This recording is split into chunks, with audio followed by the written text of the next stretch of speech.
Hi everyone, I'm Debra, and I'm here to share with you my story today. I often hear people telling me these things.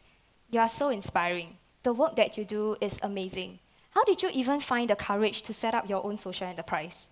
And while I really appreciate all these nice things that people have been telling me, I see myself as a very average 23-year-old Singaporean. The only reason I'm able to do these things is because of one word: privilege. Privilege enough to be able to work on the things I care about and am passionate about, and also privilege enough that I have a relatively well-to-do family that supports me in my journey. But this realization only came to me early last year. I grew up with two brothers with autism and have always witnessed countless of times how disadvantaged they are in society, how society is very unkind towards people like them, and just how, in general, they didn't really fit in.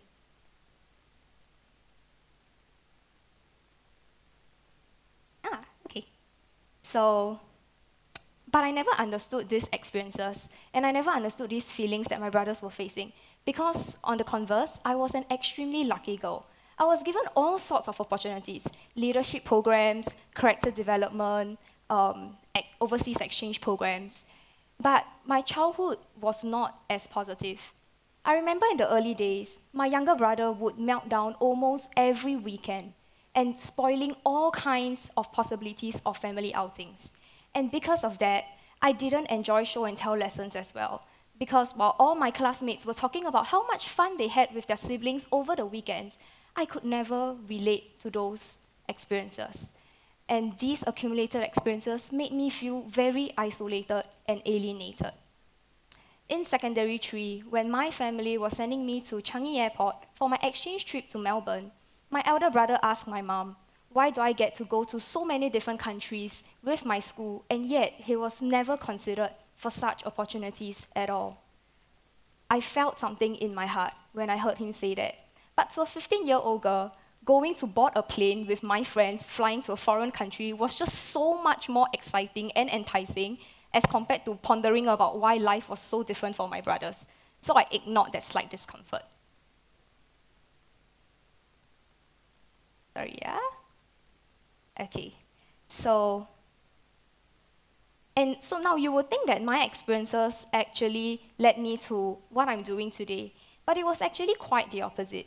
For very brief moments in my life, I toyed with the idea of changing society's perception towards persons with disabilities. But really, what could a teenage girl do? Besides, I had to study, get good grades so that I can secure a good job. All very typical Singaporean student mindset. Secondary school was also the time where I met my co-founder, Ryan. And I also realized that Ryan had a brother with special needs.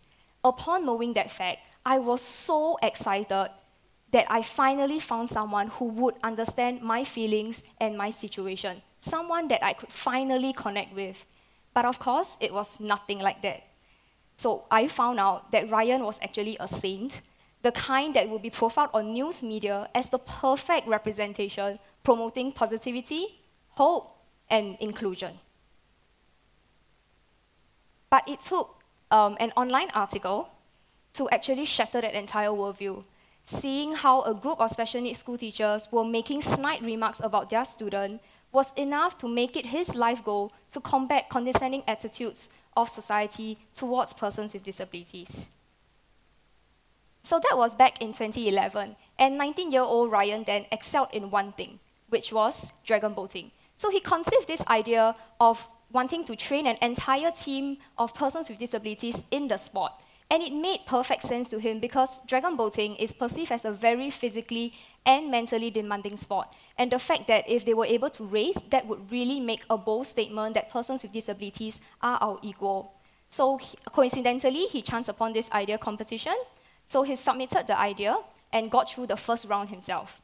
And then after that, roped me in for the finals.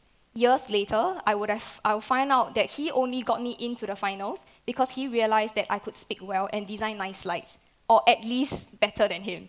So talk about talent spotting right from the beginning, right? So after that, we actually won the competition, And I remember when I was walking up on stage, I was bombarding him with so many questions. So I asked him questions like, what are we going to do now? We don't have a plan. We have never worked with persons with disabilities before. How on earth is this idea ever going to materialize? I had no clue, and the whole thing just didn't make sense to me.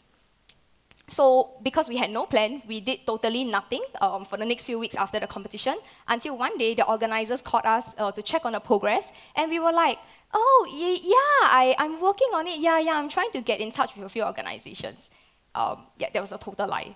So after I put down the phone, I panicked. I immediately went to Google up a whole list of voluntary welfare organizations serving persons with disabilities, and I emailed about 20 of them. And trust me when I say it seemed like the exact carbon copy of a spam email. So it went along the lines like this. Hey, I'm Debra. I want to set up a Dragon Boat team for you. Hope to hear from you soon. Thank you. So obviously, nobody replied even after 2 weeks. And I remember I was telling Ryan, okay, definitely no go. We're just going to not do anything from now on. But 3 weeks later, the Deaf Association actually replied. And that was how we got started. So Deaf Dragon started its very first training on 4th of March 2012 with 4 deaf paddlers. And the beginning days were extremely difficult. So many people were telling us Deaf Dragons wouldn't work.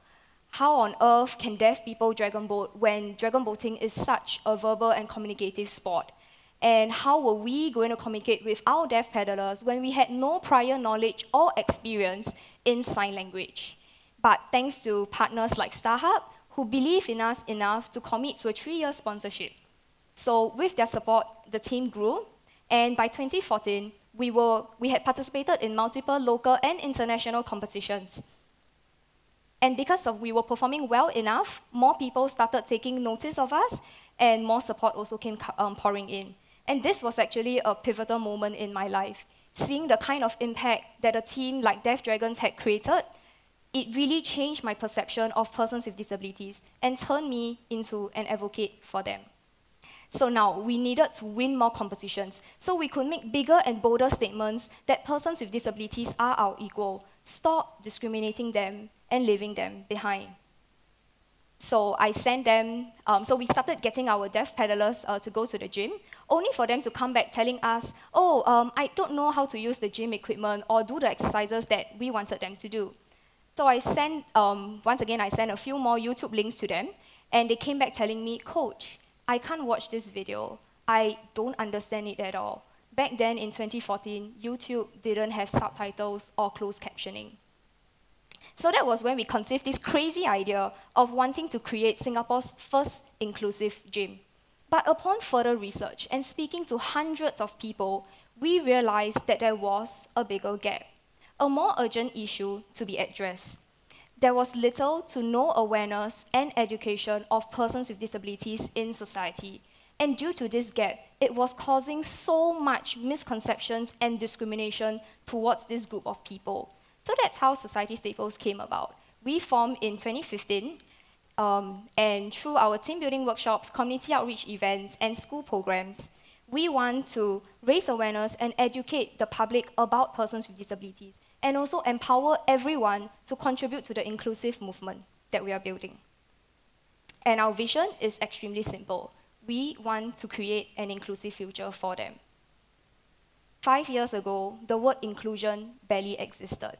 But today, it is a buzzword that is appearing everywhere.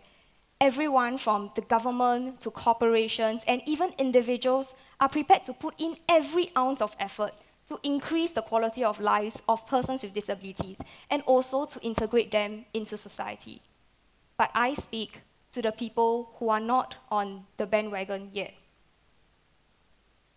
Because creating an inclusive society is not just merely creating inclusive playgrounds and inclusive schools or promoting inclusiveness as a value.